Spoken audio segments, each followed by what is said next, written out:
What's going on, everybody? Welcome back to the channel. Today's video is going to be about Proxima Midnight, and the title of this video is The Paradox of Proxima Midnight. This character came out, I believe, in 2018. I think she was part of the Infinity War release, her and Corvus. I know it was those two that came out together. I believe it was 2018, and she has been unchanged since 2018. No buff, no nerf. She is the same character she was what, 6 years ago, 5 years ago at this point. Proxima is one of the most interesting characters in the entire game, in my opinion, because she doesn't really fit anywhere. And that's why the title of this video is The Paradox of Proxima Midnight. It's because she doesn't really have a place. She just kind of exists, you know? She is not an amazing Everest character because her ramp up takes too long. She's not good for short form or even medium form because once she's ramped up, most other characters are finished with the fight, especially in short form content like questing and stuff. I mean, she is really not good for it because she just takes too long to get going. But when you ramp her up, she can deal some pretty decent damage. I'm going to skip a little bit ahead here because I was being meticulous with the ramp up.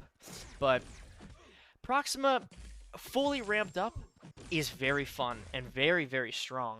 The problem is there's not a place for her to be used, or there's not a piece of content where your first option is Proxima Midnight, you know? She has such interesting utility, like the block having 200% reduced ability accuracy, really strong damage from special prowess, permanent true strike.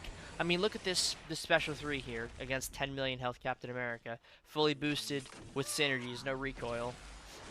That was 1.5, I think that was 1.5 million damage. Let's see. Yeah. So fully boosted Proxima Midnight without recoil and full synergies deals 1.5 million damage with the max ramp on her prowess and fury, on top of having the vigor buff and the aptitude from the Thor relic. So that's a lot of damage. That is Labyrinth Red Hulk's entire health pool in one special attack. So that's ridiculous damage. Unbelievable numbers, right? The problem is getting to this point. Most other characters are already finished with the fight. Even if there's enough runway for her to get going, most content like this health pool, is damage capped. So even though she can hit a 7-figure number on her special 3, the content is damage capped. So that's going to be capped to 1.5%, 2%, 3% of their max health. It's still going to be a lot of damage, but other characters are going to be able to capitalize on damage dealing while working around the damage cap more than Proxima.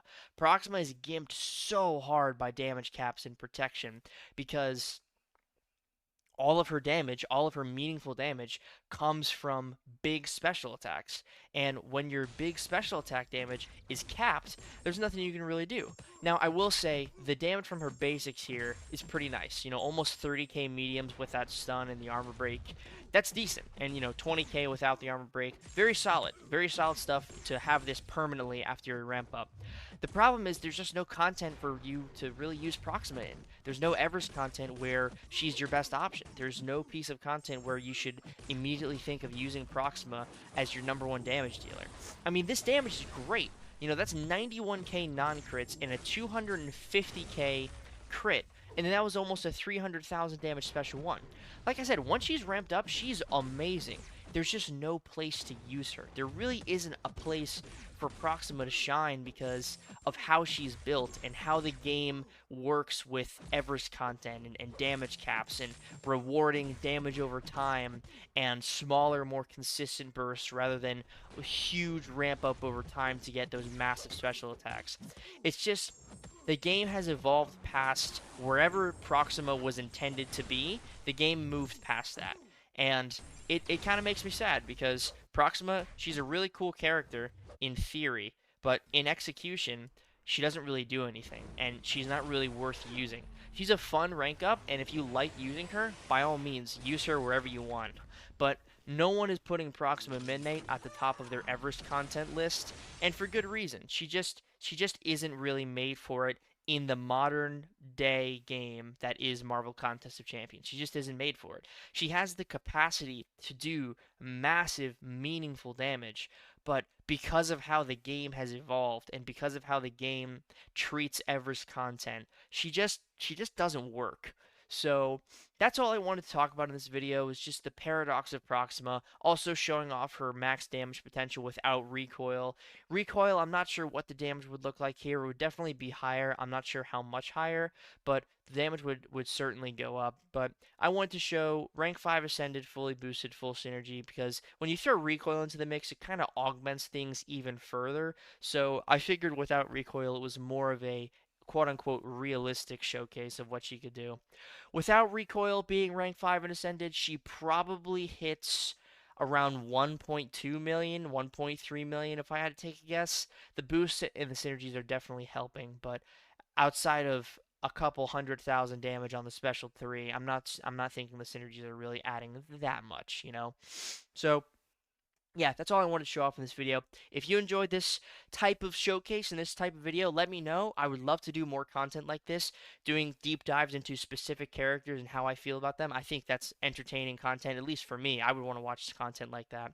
So let me know what you think about this video style and if you want to see more of it. And please subscribe if you haven't already. I am on the road to 50,000 subscribers, and once we hit 50,000 subscribers, I'll be doing a free-to-play Valiant speed run. So yeah, that's going to be in the works going forward. The dates and times, of course, will have to be adjusted for when I hit 50K, but that is the plan for 50K is to do another free-to-play account, do a Valiant speedrun, because I think that'd be really fun. But yeah, thank you all very much for watching. Again, make sure to hit the subscribe button, like the video if you have not already, and if you like notifications, hit that bell, because it lets you know whenever I make a new video. Alright, take care, everybody. Peace.